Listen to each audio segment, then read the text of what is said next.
What's up, guys? Welcome back to my channel. So I'm here today to talk about The Real Housewives of Atlanta, Season 15, Episodes 5 and 6. So be sure to like, comment, subscribe, and let's jump right on into it. So I start with Episode 5, Drama for Your Mama. Kenya is pissed. They're in Birmingham. Marlo and Sheree just came and just were knocking on their door. They were also kicking it and everything. Manietta, she begins pushing back against Marlo after Lee's head back to the elevator because Marlo's still popping off. Kenya's, she's threatening to, call the police, all this shit. Kenya's really upset. Sheree, she says that Marlo and Manietta both need the last word, so they're just arguing, going back and forth like crazy. After exiting the elevator, they, cross through this room, and Marlo slams the door on Manietta. And Manietta throws it open. She's like, what the fuck? Kind of talking shit. Marlo's kind of disregards her, though. Sheree's swearing up and down that Marlo didn't slam the door on Manietta. She's like, the door is just very heavy. It failed on its own. But Marlo clearly slammed the fucking door. The footage fucking shows it. But Sheree's swearing up and down it didn't happen. Just like in episodes 1 and 2. She's swearing up and down that Martell wasn't really saying stuff to Kenya, really. He was just talking. All this, trying to water down the situations by lying, basically. Marlo ends up leaving. Manietta's like, oh, does she want to go back to jail? Blah, blah, blah. Courtney goes outside to talk to Marlo as Manietta gets a call from Kenya. Kenya's like, what the heck was going on? And she said that Manietta always falls for Marlo's antics. And Manietta disagrees, though. Manietta's like, I don't fall for anyone's antics. I just give the benefit of the doubt until you show me that I shouldn't, basically. Sheree tells Kenya that she didn't knock on the door. It was all Marlo, which is a flat-out lie. And when production calls her out on it in the confessional, Sheree's like, oh, I knocked on it a little bit, but I didn't kick it. But there's footage of her kicking the door. It's just all this bullshit, just lying. Kenya's upset that Manietta and Sheree just let Marlo wreak havoc, all that shit. She says she'd feel better if the people who aren't in her core group were to just leave, which, is mainly just centered on, kicking Marlo and Courtney out, as far as I understand. Sonya's right there, and she asks Kenya basically, hey, I'm going to be traveling back to Atlanta in the morning for work and coming back. We just kind of want to figure out what's going on. We feel like there's something else going on we only know about, blah, blah, blah. And Kenya tells Sonya, oh, it's fine. You could leave. It's okay. Don't come back.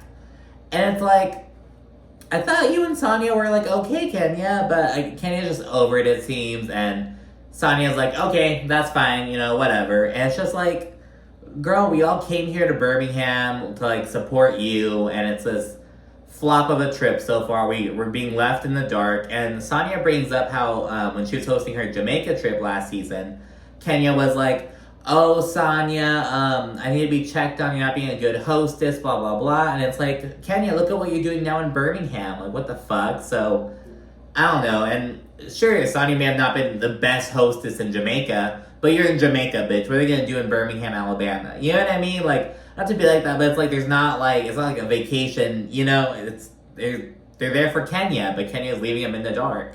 So it's this big old fucking thing. Sheree confronts Kenya about it. She's like, we just feel like there's something that's not being conveyed. I feel like there's something being hidden behind the scenes. And Kenya finally reveals that, she was performing at the halftime show. She wanted to be a big old surprise. And Sheree's like, well, fuck the football game. We're here for you. We're here to support you. Why wouldn't you tell us? But Kenya's like, the football game itself is still a really big deal, but yeah, it was just this miscommunication. She wanted to shock everyone. Kenya wanted to have a big old fucking moment, basically. And wanted to bring everyone along for the ride, unwittingly. And I'm a Kenya fan, but Kenya was kind of dropping the ball in these 2 episodes, to be honest. She says that Sonya, Marlo, and Courtney are bad energy, just go away. Everyone's pointing out they had no idea what's up with Kenya. She kept them in the dark. Marlo says Kenya is Kanye West and needs help. She sends her a text. It's like, you are a rude bitch, or some shit like that. Love Marlo, XOXO, some shit like that. Manietta's talking all big and bad as well while Sheree's on the phone with Kenya. She's like, oh, I just like how you had Pookie in them, Sheree, I'm gonna have Ray Ray in them. I'm gonna have them roll up, blah, blah, blah, talking all this fucking shit. Sonya then returns to the room and she was trash talking Kenya. It's as though Sonya left, got back to her room and was like, nah, fuck that. And just came back talking shit. She was like telling Kenya something about how, they all came here to support her and she's not being grateful for that, blah, blah, blah. And Kenya's like, wait, who's speaking? And Sonya's like, wow, so you don't recognize my voice now? Wow. And it storms off. And on the one hand, Kenya, there were all these people fucking talking to her. Sonya had not been in the room, so I understand being like, wait, is this, is someone else? Is this, someone who's been in the room already? So I get Kenya's confusion, but also Sonya's like, she doesn't recognize my voice. I have a distinct voice, all that. So I get Sonya's frustration, but yeah, it's just big old fucking hoopla, basically. But yeah, then it's the end of the night, and it's a new day, and we check in with the people who aren't on the trip back in Atlanta.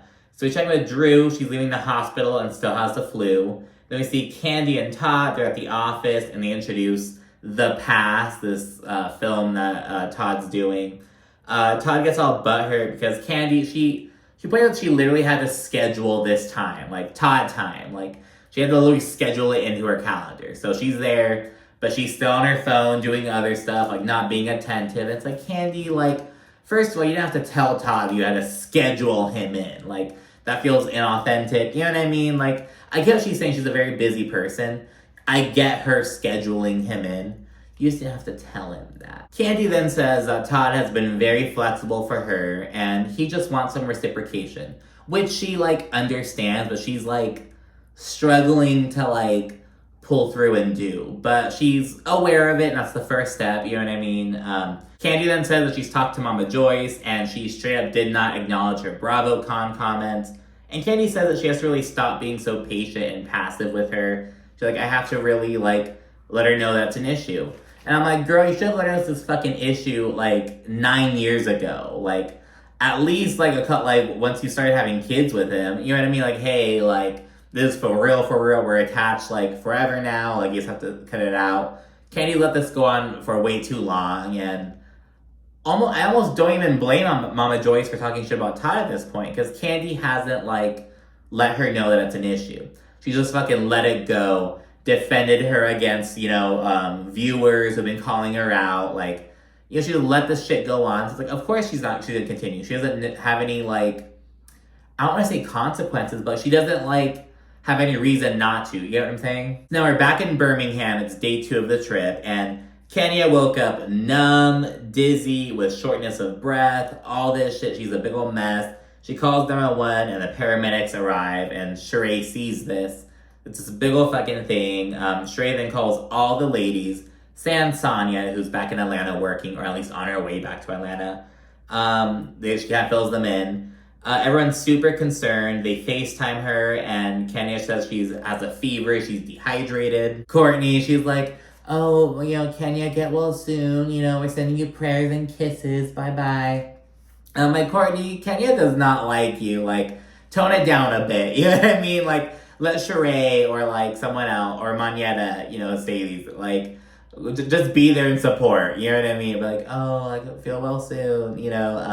I'll get more on this later on, but Kenya's really not feeling Courtney, almost to the point where I don't really get it.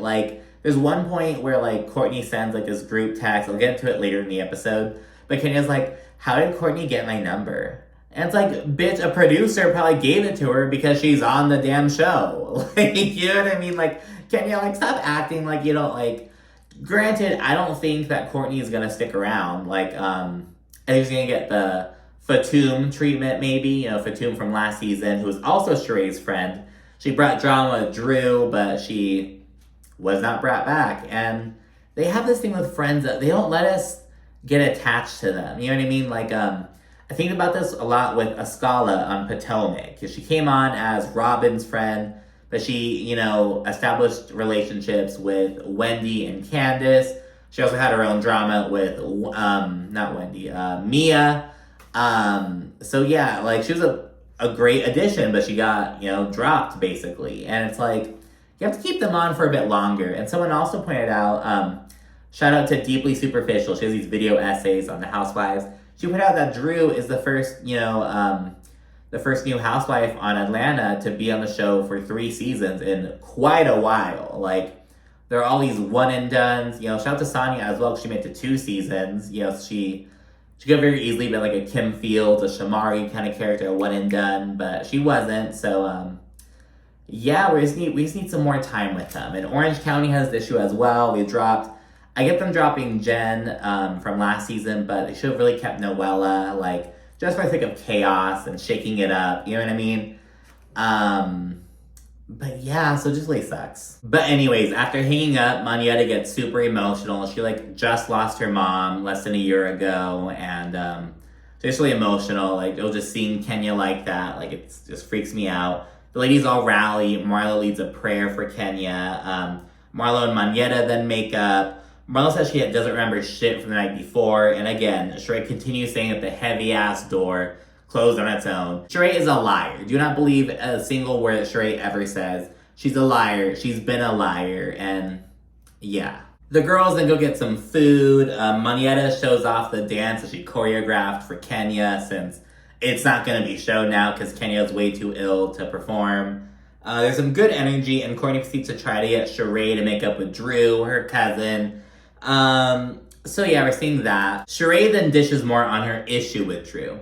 And she says that there is this interview that she gave after a reunion where Drew said that Sheree took all of her She by Sheree merch back with her after debuting it at the reunion. And it's like, okay, girl. So that's why Sheree's upset. Ladies then head outside. Marlo says that Monyetta is going to just switch up once they wind up getting back to Atlanta. Because it's been like really good energy, and they're all like, oh, let's keep this vibe going. Let's keep this good energy. And Monyetta agreed to it, but Marlo's like, once Monyetta gets back with Kandi and Kenya, she's going to switch up like that. So, we'll see. Back in Atlanta, we see Sonia and Courtney out shopping. Sonia says that Kenya telling her to leave the Birmingham trip really hurt her feelings. And Courtney's like, yeah, I really get it. She thinks that Kenya is upset about her cozying up to Marlo specifically. And she plans to confront her about it. So we'll see what Sonia does about this. Sheree then drops by Kenya's, because remember, they're like neighbors, basically. She's doing some health shit, like some tea, I believe, whatever. Kenya says that she's gotten the flu just after recovering from COVID. She's like, oh my gosh, I have to really get this shit together. Kenya's upset that she missed out on her Magic City classic performance. Speaks on how, like, there would have been a big business benefit, but also, like, she says, I never went to an HBCU. It would have been great to have been immersed in that experience and, like, you know, really just take in that culture. Like, really just really talking about how there's, like, some business and personal things that she could have really gained from performing at that, you know, at ASU. Because of where I'm at, when I say ASU, I think of, like, Arizona State University, but Alabama State University, just as regionally. I mean, it's like how SDSU is San Diego State University where I'm at, but to others it's like, oh, South Dakota State, and it's like, not South Dakota. I don't know, zero abbreviations, whatever. And while showing off her costume, it was like silver and purple, all this stuff, her brand colors. She says that it's heartbreaking to have not been able to perform, so yeah, it's really sad. Kenya then brings up Marlo's bullshit. Sheree says that she cannot defend Marlo, and again, production calls Sheree out, and Sheree straight up lies. She's like, oh no, I wasn't kicking the door. Like, that was just edited in. Like, I didn't do that. All this shit. Brooklyn then enters the room, and she shows off her karate skills.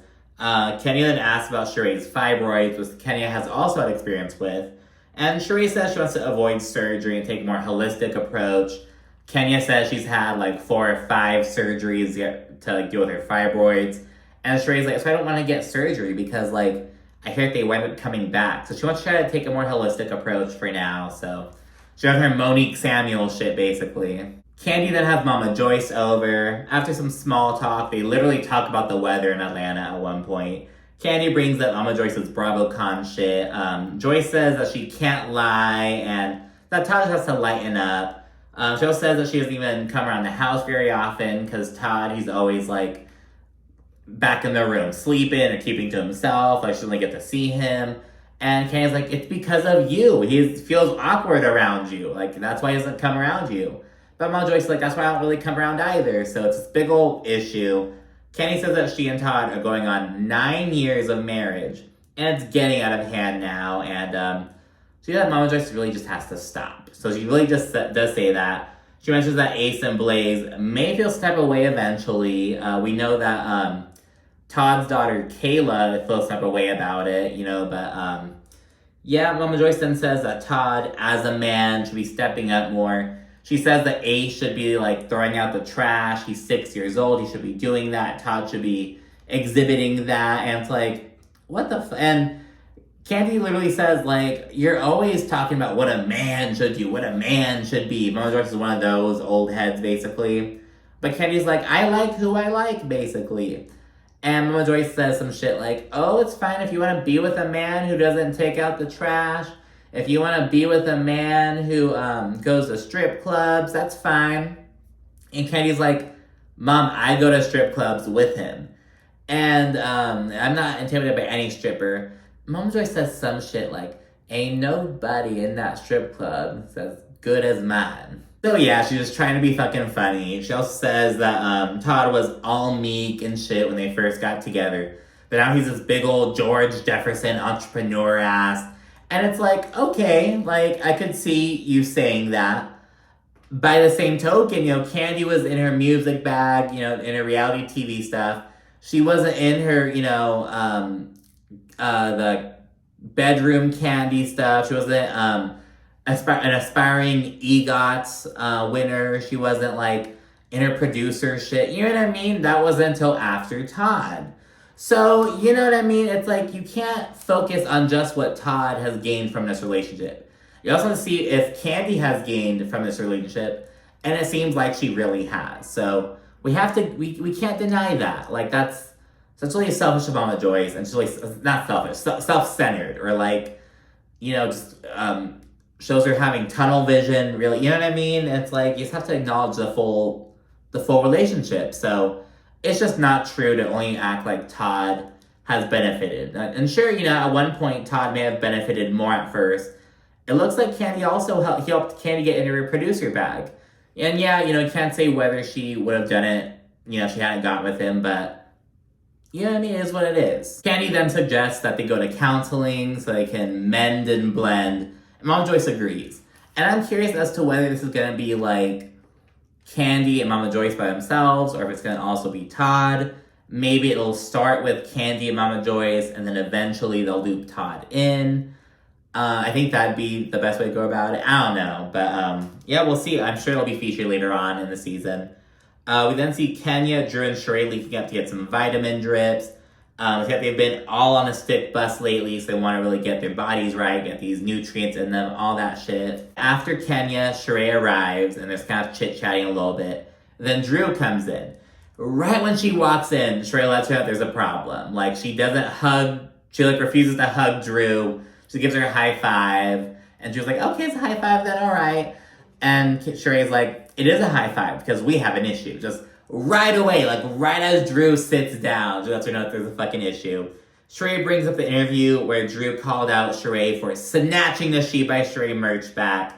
And Drew says, well, that's exactly what happened. I wanted the bag, and I didn't get the bag. And we see a flashback. There's this one, like, cart that comes in with She by Sheree stuff. There are a few, like, shirts, a couple of sweatshirts, some hats, and, like, one bag at the very front. And Drew's like, I wanted the bag. I'm like, now hold the fuck up, Drew. Andy, Sheree, Kenya, and Kandi are all here as well. If anyone's gonna get that fucking bag, it's gonna be one of them. Like, let's get that straight. You know what I mean? And Sheree even says, that was my bag. It had my stuff in it. Like, and it's just the way Drew said, like, I wanted the bag. The one bag. It's like, you'd be lucky if you got a fucking sweatshirt, bitch. Like, you would have gotten a hat and a fucking tank top. Like, you would have been lucky to get a nice sweatshirt. Like, let's be real. Let's be real for a moment. Like, and whether you want to see it in terms of seniority or, like, Drew had a fairly decent season last season, at least compared to her first season. I mean, like, but still, she was the most likable bitch on the cast. You know what I mean? It was like, goodness gracious, Drew. Like, are you kidding me? Like, God. And Sheree points out that, like, she heard about this after Drew had congratulated her on, like, her business, what she did with She by Sheree, all this shit. But Drew says, no, I congratulated you after the interview. So the congratulatory message was still genuine. That's what she says. They seemingly make up, but Sheree says that she sees Drew. She knows what's up with her, basically. So I'm sure they'll have more issues later on in the season. They then all begin the vitamin treatment for Kenya brings up the whole beef between Drew and Marlo before Alabama. I believe it was at the event where Drew sang at the City Winery. Not entirely sure, though. Drew then says that Marlo was being aggressive, although Marlo says otherwise. Remember, Drew saying that Marlo was towering over her on her face, when for the majority of the situation, Marlo was sitting down. But at one point, Marlo did, lash out at her, so... Yeah, but they further discuss the issue that Marlo has with Kandi. Everyone's confused, and we segue to discuss the upcoming team building activity that Courtney's hosting. And it's at this point that Kenya's like, Drew, did you give Courtney my number? Be honest. And Drew's like, no, I didn't, I swear. And it's like, production probably gave it to Courtney because she's on the fucking show as a friend of. She's in, oh my, it was like, Kenya, you have to chill the fuck out, with Courtney. I'm a Kenya fan, but it's like, girl, I get that you're upset with, you think Courtney's annoying. She kind of is. And that you don't like she has an issue with Kandi. But it's like, that's their issue, girl. Calm down. Sheree then says, I think to keep the good vibes rolling. And as we're saying this, we see these little not flashbacks, these fast forwards, if you will, to some of the drama that breaks out at the team building event. And we'll see that right now. So episode 6, Rap Sheets and Old Beefs, kicks off the throwback opening sequence. There was this big old controversy because Nene was edited out because it was it showed all this old cast, this cast lineup, and Nene was on that cast. She was edited out because of the whole lawsuit drama. And eventually, after it sparked all this drama, and they're like, oh, the producers are being fucking shady, they edited the whole thing out. So it's not on Peacock anymore, basically. And it's looking back on Marlo and Kandi's relationship over the years. They came on the show knowing each other because Marlo had dated one of Kandi's family, probably one of Kandi's cousins. And all this stuff. We see some unseen footage from August 2020 of Marlo texting Kandi about Quentin's death. The next day, during Riley's, going away kind of thing, or as Riley was packing for college, something where right before she was leaving for college, and then she went to NYU. Marlo, she dropped by Kandi's and she spoke about the ordeal, and they seemingly connected over it. And we get to 2021 last season, which is when shit went south between them. Marlo was talking all this shit about Kandi, and then we're here where we are now. So, and back in 2020, we saw Kandi was saying something oh, people want to judge Marlo because of her past, but if you really let her in and get to know her, she's a really great person. So she says that. Keep this in mind. Back to present day, we see Marlo going out to eat with her managers, Justin and Ty. I believe they're a married couple, and they serve as Marlo's managers. And she said they really became her friends after, she got custody of the boys. It really became her village. She leans on, they help out with them. All this stuff is very much giving, Shaw Squad, paid friends, basically. But yeah, Marlo brings up Courtney's upcoming team building exercise. She's hoping that everything goes well. She's upset at Drew, though, for spinning a narrative about what happened between them. And she says that it's, clear from Kenya's takeaway. So Marlo's I'm being mad to be the bad guy, but that's not the case, blah, blah, blah. Marlo reiterates that her issue is with Drew's synonyms, and using all these careful words to describe the shooting that happened at Kandi's establishment. And Marlo's whenever we're talking about anything with me, it's always oh, didn't you cut that bitch's face? Didn't you, go to prison, blah, blah, blah? You call it how it is. You don't fucking tiptoe around. You don't use this careful wording with me or using with Kandi. And I honestly kind of get what Marlo's saying. I don't know if I'm going crazy, but I kind of get what Marlo's saying. She's keep that same fucking energy, basically.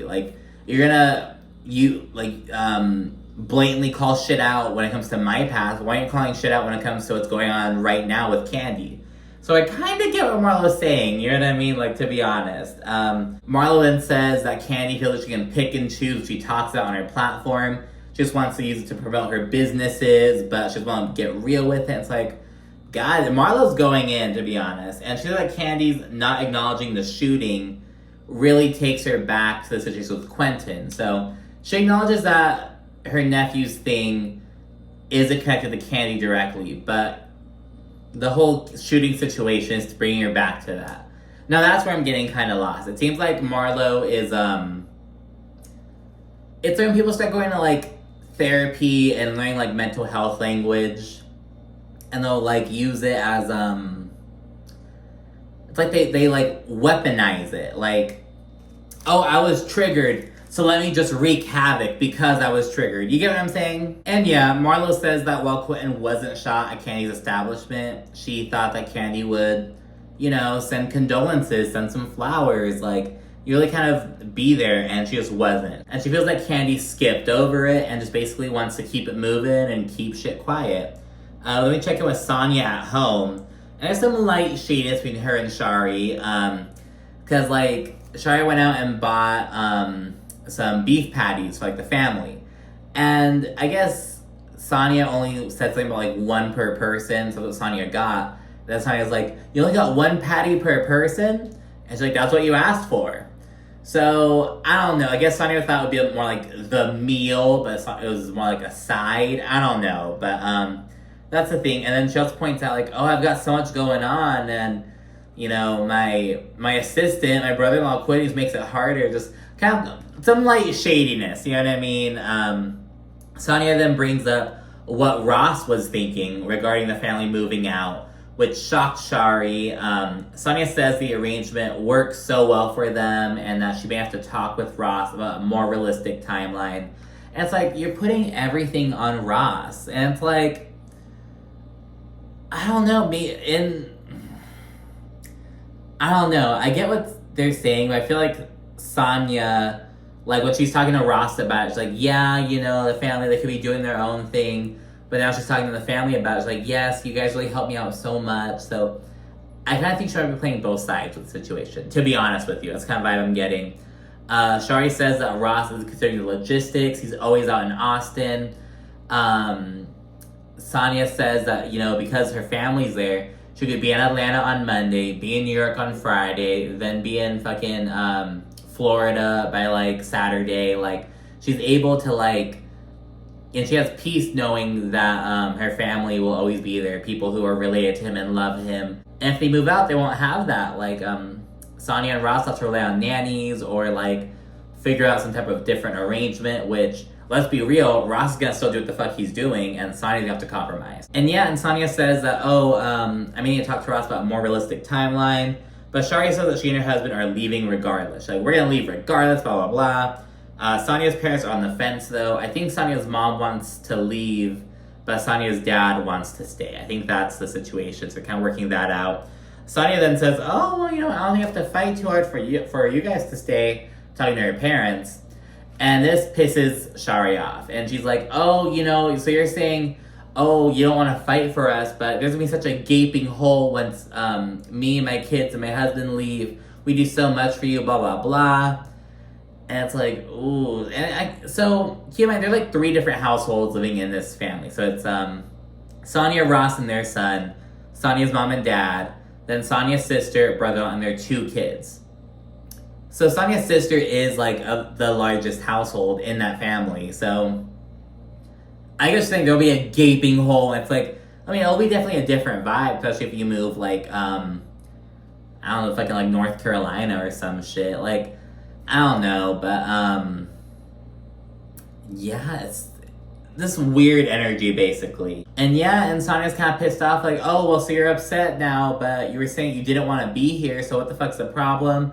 It's this really awkward shit, and then at one point, like immediately after, it seems, Shari asked Sonia to check something, like, oh, can you see if one of her sons' mac and cheese was in the microwave or not? And so I was like, I'm not checking anything, like, since you don't want to be here, you can do it yourself. And she walks away with her son, and it's like, oh my gosh, like, I don't know, it's just really fucking weird. I think at the end of the day, it's like, girl, you just have to fucking move out. And it's like, so Sonia mentioned that, like, oh, you know, we don't have to pay, like, it's free childcare. So I'm assuming that they're not paying rent. That's what I'm just gonna go ahead and assume. And it's like, have you guys not been stacking your bread during this time? Have you guys not, like, yeah, you gotta fucking do it. You know what I mean? You gotta do something. Like, I don't know. It's like, bitch, you have to fucking move to Florida, go somewhere cheaper, go to fucking Florida. You have to move to fucking Alabama, go to Alabama, bitch. Like, gotta figure it out, but you can't fucking be here in Sonya's house if it's gonna be this negative energy. Like, I'm not saying it's not Sonya's fault. I think a lot of it is Sonya's fault. I can see how she's, like, kind of bratty. I can kind of maybe see Sonya's perspective, because she's been, like, the breadwinner for her family. So, of course, they should, like, reciprocate and cater to her. But, you know, it's just, I don't know, man. I think they have to fucking go. It's the only solution. And I'm sure things will get better once Shari and her family move out. Meanwhile, Kenya and her friend Akila, I actually forgot all about her. I don't know if she's a friend of officially or just kind of in these little scenes. You check out a site for Kenya Moore Hair Care Spa. Kenya whips out another hard hat and gets back on her architecture shit that we saw last season when she was at Todd's condo. She goes showing her whole vision, talking about what she wants to see where.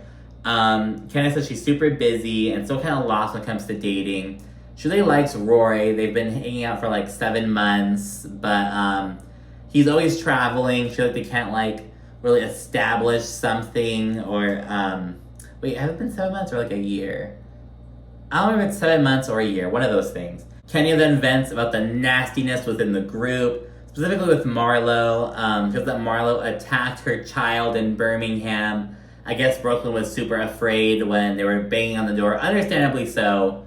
But yeah, she says that Marlo plays the victim and she needs to just renegotiate her deal with the devil. She then tells Akila about Marlo slashing some girl's face, which happened like in 1999. So she went to jail for 6 months over that, and Kenya was down to be cordial, but Marlo's always coming after her. And that's what I get, you know what I mean? Like, you know, I don't think it's right for people like throwing Marlo's old shit in her face, but I don't think it's right what Marlo's doing to them. So I kind of get them being like, well, bitch, if you're gonna play dirty, I'm gonna play dirty too. So you know what I mean? So it's like, oh, it's tricky. Because remember last season, Marlo's talking about Kandi being a hoe back in the day, all this shit. Then she said the same shit about Kenya fairly recently.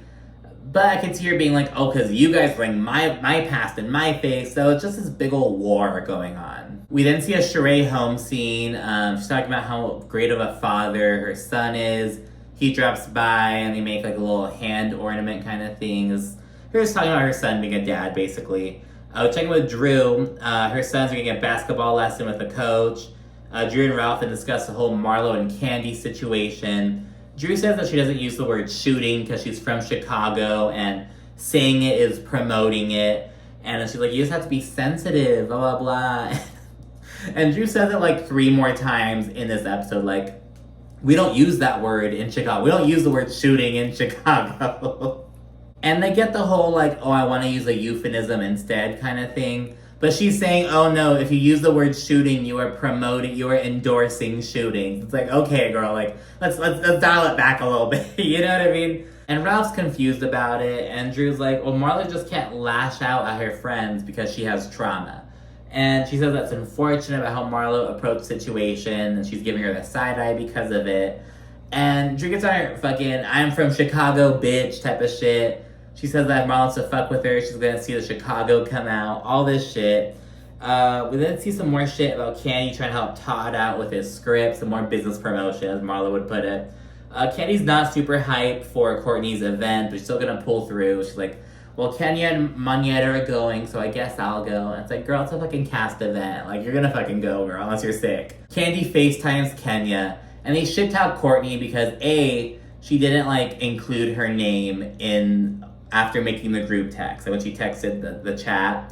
And it's like, okay, that's on Courtney. You have to introduce yourself, let them know who you are. So he talks shit about that, and it's like, look at this bitch fucking acting like she's been in this group chat, like she has a place with us, blah, blah, blah.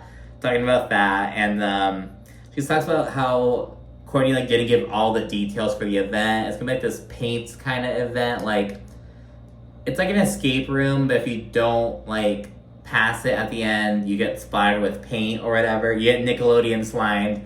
But yeah, talk about that. And like, oh, she tells us what shoes to wear, about the paint, blah, blah, blah. Talking all this shit. Kenya then tells Kandi about her meetup with Drew and Sheree. And she tells her what Drew told her about the situation with her and Marlo.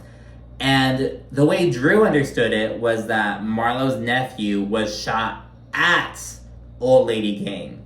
But that's not what happened. He just worked at OLG. I guess he met the shooter. He was the patron at OLG, and that's how they met. So the story, it's a game of telephone that went wrong, and Kandi's pissed off. She calls Marlo a lying-ass bitch. Like, that didn't happen, blah, blah, blah. And Kandi even says that Marlo never mentioned the fact that Quentin met his shooter at OLG. And she says that Marlo's just trying to fucking add her input and fucking try to bash her business by, like, throwing in all this shit. Like, trying to make Kandi look bad, basically. And Kandi and Todd say that Marlo wants attention and she's on some bullshit. Then we get to Courtney's event, and it's at this place called Beat the Bomb. She's like, it's in light of continuing the positivity. And like, Courtney is like, I get why Kenya and Kandi don't like Courtney, but I guess I acknowledge, like, she's on the show for the season, girl. Like, dislike her all you want, she's on the show for the season. Like, you know what I mean? That's all I'm saying. It's just Courtney, Drew, and Marlo at first. It's hella awkward because Drew and Marlo haven't seen each other since their whole situation. Everyone else then pours in. Sonia asks if Kandi's good. She says no. Sonia and Drew say that you can just feel Kandi's energy, this major energy shift. Courtney, she like initiates a cheer to good vibes and everything. And Marlo says, I can just feel the positivity already. And then at that moment, Kandi, she asked Marlo what's up about her whole story about Quentin getting shot at OLG. Kandi's heated, and Marlo asks Kandi if they can talk in private on the side, and she also invites Drew to join the conversation as well. Now I don't fucking know why she invited Drew, because anytime Drew tried to speak, Marlo kind of shut Drew down, and she eventually tried to shoo Drew away. And it's like, well, girl, it was your idea for him to be included. Like, can we fucking random? Marlo then speaks on how no one sugarcoats shit when it comes to her and her situations. So she's upset at Drew calling the shooting an incident. Marlo then says that she brought up Quentin's shooting out of frustration, but Kandi says that Marlo's trying to attach her nephew's shooting to Kandi in order to make her look bad. And she says that Marlo's continuing to try to tear her down, all this stuff. And Marlo in the confessional, she confirms that Quentin was not working for Kandi when he died, because he wasn't working because it was COVID. But she was still upset because everyone just lets Kandi brush everything under the rug, so she says. Manietta observes that it's getting heated. She goes and tries to kind of calm it down. Kandi just shoos her away, though, and Sheray's like, everyone wants to be a hero. Like, just let them fucking hash it out. There's some more fighting going on. Marlo says that Kandi brings up 20-year-old shit about her, but is getting upset about this, which is actually pretty fucking recent. Marlon says that Quentin met his killer at OLG. Kandi pushes back, and, I don't know if he was a patron, and again, Marlo confirms, so the dude didn't work there, but he was a customer, and that's how he met Quentin. Kandi and Marlo, they start, really going at it, and, Kandi starts fucking lashing out a bit. She gets especially fucking hyped. The ladies try to fucking intervene. Drew says that Marlo's being aggressive, though. So Kandi is the one fucking doing all this shit, making all these motions with her hands and shit. But Drew's like, Marlo's being so aggressive. Meanwhile, Marlo's standing there with her hands, like, on her fucking sides, arms akimbo and everything. Kandi's the real spectacle. Kandi pops off on Kenya for grabbing her, because Kenya, tries to get her away. And she's like, if she's popping off on me, don't fucking grab me, don't grab. Kandi checked Kenya and Manietta tonight, so she's really pissed off. And she's crying because she can't choke Marlo out, as she says. So I'm like, who's being aggressive, Drew? So Drew is just fucking feeding into this fucking narrative about Marlo. Doing this old fucking shit, and so it's kind of fucking annoying. Kandi storms out with Kenya, Manietta, and Drew as Marlo's talking shit on their way out.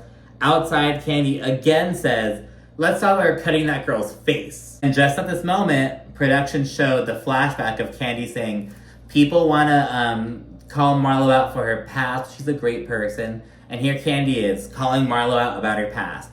But now I get it. I kind of fucking get it. Because, again, Marlo's, throwing this shit out as well. But, girl, it looks bad. It looks bad. But I get, hey, that fucking went out the window once Marlo said X, Y, and Z. I get it. The optics do not look good. That's all I'm saying. Kandi then says she's tired of Marlo trying to always rally everyone against her. She whips out her phone and scrolls to fucking August of 2020. And she points out, so after Marlo told me about Quentin, she just texted me about this shit a couple days later, then about this shit. She didn't seem too fucking upset about that then. And I'm like, no, but Marlo did admit that this was something basically lying dormant that got drawn up, you know what I mean? So, I don't know how relevant that is, but anyways, yeah, Kenya then says that Marlo's character went out the door when she slashed those people's faces. Again, feeding into that. Drew then lies and says that Marlo was trying to fight Kandi and wasn't keeping her hands to herself. Production shows that she was lying. Marlo had her hands to herself. And Marlo even says inside, she's always sure to keep her hands to herself because she knows they're gonna fucking spin this narrative. And yeah, Marlo says that everyone brings up her shit while protecting Kandi, which is disrespectful. Sonia and Courtney then go outside to check in on Kandi, who's getting in her car and leaving. She talks to Kandi and she's like, I'm so sorry that happened to you. And Candy's like, well, thanks, I guess. And it's like... oh, they do not like Courtney, girl. Drew then continues shit-talking Marlo. She says that she attacked her the last time they're going at it. And she reiterates how she refuses to use the word shooting because she's from Chicago, and the word perpetuates violence. And we see Sonia and Kenya reacting to this in the confession. They're like,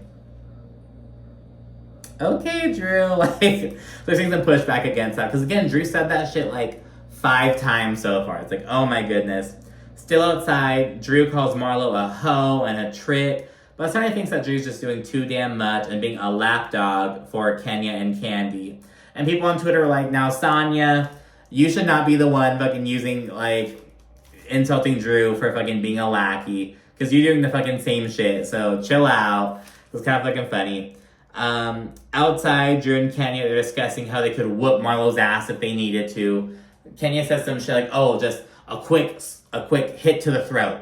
Yeah. And it's like they're calling Marlo for being aggressive, but they're here fucking talking about how they could fucking attack her and neutralize her. Like, girl, all this shit. Sonny goes inside and speaks to how Drew's full of shit and just speaking this narrative about Marlo being aggressive.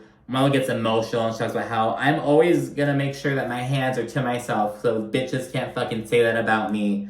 So yeah, it does not look good for Drew or Kenya or Kandi, to be honest. Because it's like, it just doesn't look good, to be honest. I don't know if production is, letting up on Marlo this season.